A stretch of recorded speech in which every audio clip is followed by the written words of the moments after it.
Oi, gente, eu sou a Paula Roberta. Obrigada por você estar aqui assistindo esse vídeo. Essa palavra o Senhor colocou no meu coração muito forte já há alguns dias.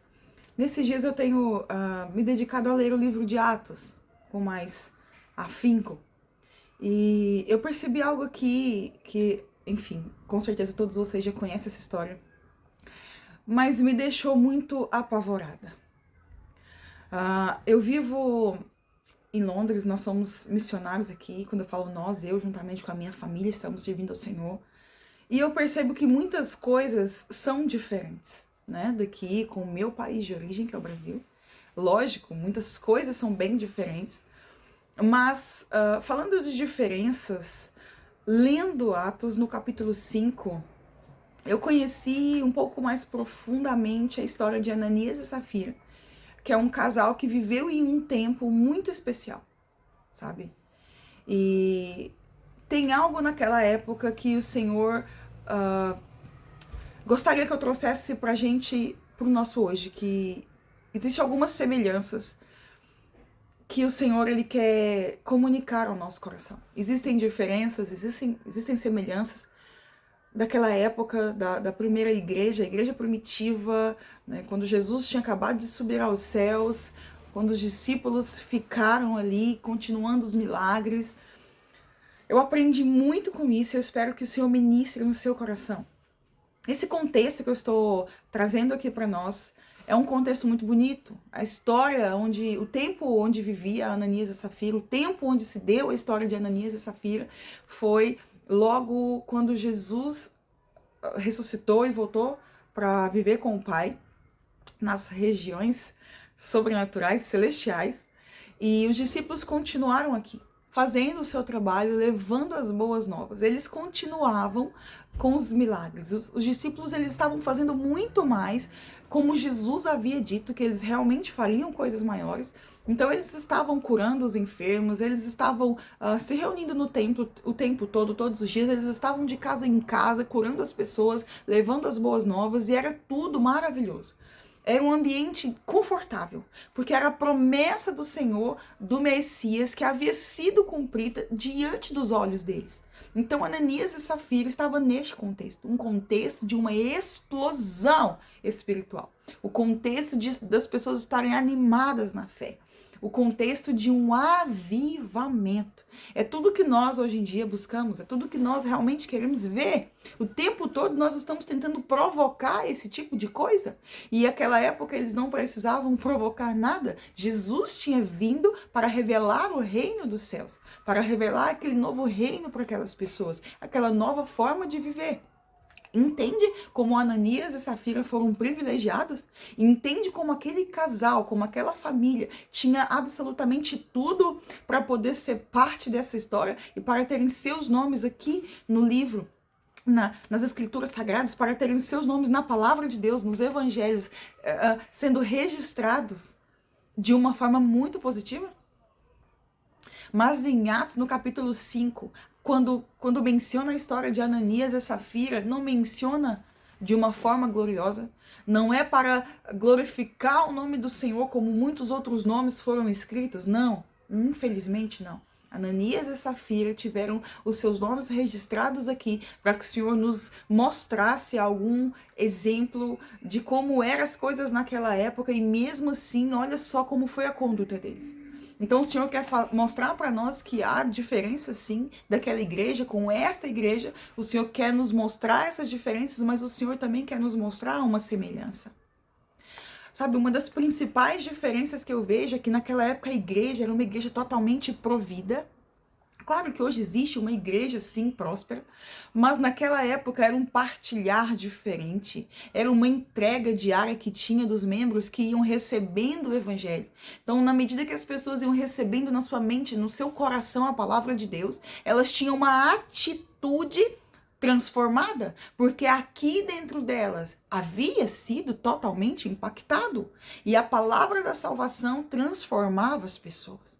O ambiente em que elas viviam, cheio da glória do Senhor, cheio da manifestação palpável e visível do Espírito Santo, estava mexendo com elas. E elas entregavam o seu coração naquela verdade ali, elas acreditavam que aquele era o Cristo, elas acreditavam no Evangelho, naquelas boas novas que estavam sendo pregadas, e elas então queriam de fato fazer parte daquilo ali. Então, é uma das grandes diferenças. O ambiente do partilhar, a igreja totalmente provida. A Bíblia diz em Atos 5 que não haviam entre eles nenhum necessitado. Tamanho era o zelo dos apóstolos para com todos, tamanho era o zelo dos irmãos uns para com os outros, a ponto de vender tudo que tinham e entregar deliberadamente para aqueles homens de Deus, aqueles representantes do céu. Sabe? Tudo isso para a glória do Senhor, tudo para que todo o corpo fosse bem cuidado. Isso manifesta a glória do Senhor. Isso mostra um coração que foi tocado pelo Espírito Santo de Deus. Isso mostra um cristão transformado, que não tem mais apego a nada da terra, porque foi tocado pelo céu. Isso tem que acontecer na sua vida, minha irmã, meu irmão. Isso tem que acontecer com você. Qual é o ambiente que você vive? A que ponto ele está te influenciando? A que ponto você é capaz de chegar para expressar a glória de Deus? Será que você tem entendido a fé? Será que você tem entendido o propósito do Senhor com as boas novas para o seu coração, para a sua vida?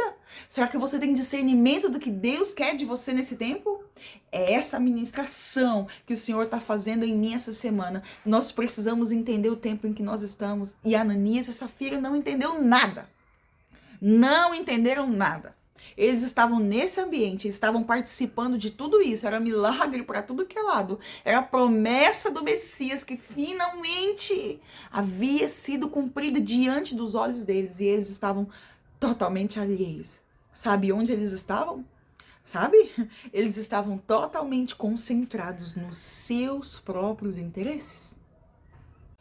Estavam pensando em se salvar, né? Estavam pensando em como se beneficiar daquele momento. Então, em vez deles entrarem naquele rio, receber de tudo que Deus estava fazendo naquele lugar, o que eles pensavam?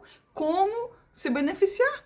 Eles tinham seu terreno, queriam vender, queriam levar o nome de quem estava participando ali, queria fazer parte de alguma forma, né? Queria dizer, vamos dizer assim, que também tinham recebido do Senhor aquela revelação e que também estavam dando bom testemunho. Mas de fato eles não estavam. Eles de fato envergonharam o nome do Senhor. E a atitude deles levou a um fim tão trágico como poucos fins na Bíblia. Porque eram cristãos. Sabe que não se tratavam dos fariseus. Sabe que não se tratavam de perseguidores da igreja. Aqui não se tratavam dos inimigos de Cristo daquela época. Não. Daqueles invejosos, como a própria palavra chama. Não. Aqui se tratava de uma família, de um casal que havia participado ali dos milagres do Senhor de forma visível. Isso era para ter atingido o coração deles, como de tantos outros. Na hora que eles resolveram participar das vendas das propriedades e fazerem as suas doações, na hora da oferta, eles seguraram ali e mentiram diante da presença do Espírito Santo de Deus. E Pedro fala, vocês mentiram diante da presença do Espírito Santo de Deus. Não há outro fim, sim a morte. Você consegue trazer isso para a sua vida? E pensar o quão sério é levarmos o nome de mulheres de Deus, levarmos o nome de Cristo conosco, levantarmos essa bandeira e dizer acreditamos nisso? Você consegue imaginar tudo que o Espírito Santo de Deus vivendo em você, tudo que Ele espera que você manifeste nessa terra? Você consegue levar isso um pouco mais a sério a partir de hoje, depois de entender que esse casal, que era um homem e uma mulher de Deus, que estavam levantando o nome de Cristo ali, acreditando nas boas novas, se dizendo participantes daquele mover tão poderoso e tão real, que decidiram mentir diante do Senhor. Sabe, essa blasfêmia, ela não teve perdão. Infelizmente. sepultaram aquele homem. A partir do momento em que ele mentiu, caiu morto, virou pó, assim, só uma fumaça. E sepultaram aquele homem, ficaram esperando ali para ver a atitude da esposa. Ela chegou algumas horas depois que o marido caiu morto.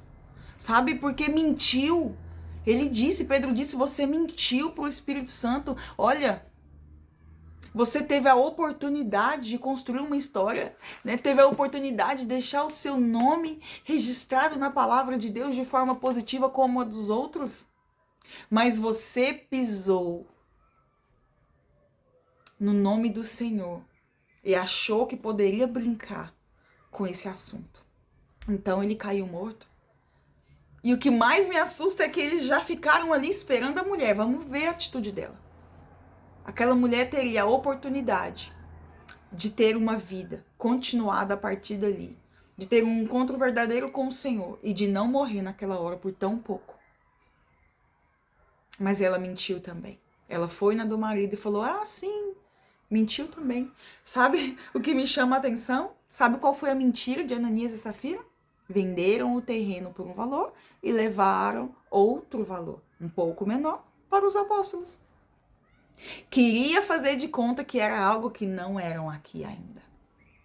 Queriam parecer que era alguém que na verdade não eram. Estavam mentindo para os apóstolos? Sim, mas o que levou eles à morte foi porque eles mentiram para o Senhor. Uma das semelhanças que o Espírito Santo quer trazer do tempo em que nós vivemos, né, para compararmos com aquele tempo, é que com Deus não se brinca. Não brinque de ser uma mulher de Deus. Não brinque de ser um homem de Deus. Nós precisamos todos os dias pedir ao Senhor graça, misericórdia sobre nós. Nos arrependermos dos nossos pecados diários. Nos arrependermos de tudo aquilo que nós sabemos que não é verdade, que não é do Senhor para nós e que tem envergonhado o nome de Cristo na nossa vida. A palavra do Senhor diz inúmeras vezes sobre a graça e a misericórdia do Senhor sobre nós. Mas aqui, na nova aliança, depois dos evangelhos, registrado na história de Atos, aqui, da história da primeira igreja, registrado nos primeiros passos da igreja, nós vemos uma repreensão severa e mortal do Espírito Santo para com o seu povo. Se o Espírito Santo habita em você, essa mensagem é para você. O Senhor está querendo te dizer, desperta. Desperta para um tempo em que vai ser separado o joio do trigo. Desperta para um tempo em que o Senhor não vai admitir mais algumas coisas. Há uns dias atrás o Senhor ministrou isso no meu coração, que Ele tiraria algumas mulheres de grandes púlpitos e levariam elas para as mesas. Por quê, Paula? Porque Deus quer que de fato nós enxergamos como estamos. Estejamos arrependidas, sejamos restauradas por Ele, para de fato glorificar o nome do Senhor no ambiente da nossa casa, onde realmente manifestamos os nossos traços de caráter, onde realmente podemos encontrar-nos diante do espelho e dizer, nossa, é assim que eu estou. Porque o Senhor quer que a nossa verdadeira identidade seja revelada nesses dias, e para isso Ele quer mudar algumas coisas de dentro para fora. Ananias e Safira não deixou seu caráter ser tratado, não teve o coração transformado, não teve o toque do Senhor ali, mudando as atitudes deles, mesmo diante de tudo que eles estavam vivendo.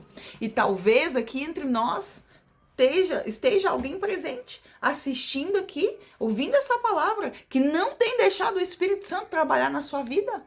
Como que você leva o nome do Senhor por onde você vai? Como que você quer glorificar o nome do Senhor nessa terra? Escuta, a mentira diante do Senhor, ela tem consequências e consequências de morte.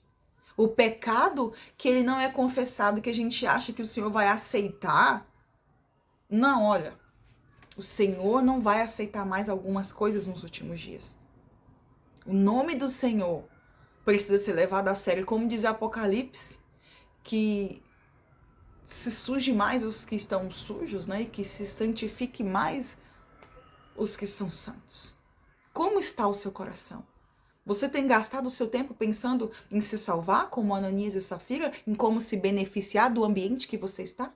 Talvez você quer se beneficiar estando na igreja, cultuando o Senhor. Talvez você busque se beneficiar nesse tempo. Não busque se beneficiar. Não tente salvar a sua própria pele. Se você morreu com Cristo, você morreu com Cristo. Quem vive em você agora é o Espírito Santo de Deus. E a mentira já não é aceita. O falso testemunho, ele já não é aceito. Não cabe mais na sua vida. E a morte fica lá fora, esperando aquele que não se arrepende, como esperou aquela mulher. Então essa palavra talvez ela é um pouco dura para nós hoje, mas ela é uma palavra que vai te despertar, que vai te chacoalhar em nome de Jesus e que vai fazer com que você compreenda que Deus quer ver aonde está o seu coração e que você precisa manifestar a verdade de Deus aonde você está. E que aquilo que precisa ser tirado da sua vida vai ser tirado. Não espere vir sobre ti nenhum juízo. Não espere vir sobre ti a correção do Senhor. Como que você vai ser uma mãe espiritual nesse tempo, com tantas coisas aqui nesse coração que precisam ser tratados? Que precisa ser lançado por terra? Como que você quer ser um pai espiritual para este tempo, com as suas atitudes nojentas, que Deus quer vomitar? Não. Você precisa buscar arrependimento do Senhor. Essa é a palavra do Senhor. Você precisa buscar arrependimento do Senhor. Porque a morte está lá fora esperando o seu posicionamento. Deus está dando uma chance para cada um que está ouvindo essa palavra. Busque arrependimento daquilo que enoja o Senhor. Não pense que a atitude de guardar uma porção para você. Não pense que aquele coração contaminado. Não pense que o Senhor não está vendo isso. Não pense que o Senhor vai deixar passar. Nós precisamos buscar do Senhor, no Senhor, na presença dele, arrependimento nessa hora. O que Deus tem para nós é grande demais para nós perdermos por um pequeno valor. O que Deus tem para você é grande demais para você perder por algo tão pequeno, passageiro, e que no fim das contas, onde ficou aquele dinheiro do terreno? Eles não aproveitaram, não é verdade? Ananias e Safira morreu. Ficou como uma vergonha para aquele tempo. A Bíblia diz que aquele povo ficou apavorado quando ficou sabendo dessa história. Ficou de exemplo. Isso ficou de exemplo para mim e para você, para nós aprendermos que com Deus não se brinca. Amém? Que o seu coração seja impactado com o ambiente que você está vivendo. Não pense que só estar ali na casa do Senhor é suficiente, não. Deixa o Senhor transformar você de verdade. O Senhor te chama para algo mais íntimo e pessoal. Não só assista o que Deus está fazendo na vida dos discípulos. Participe, você é escolhido, chamado do Senhor. Deus abençoe você e que essa palavra seja levada aos 4 cantos da terra para que as pessoas aprendam com o exemplo de Ananias e Safira. Em nome de Jesus.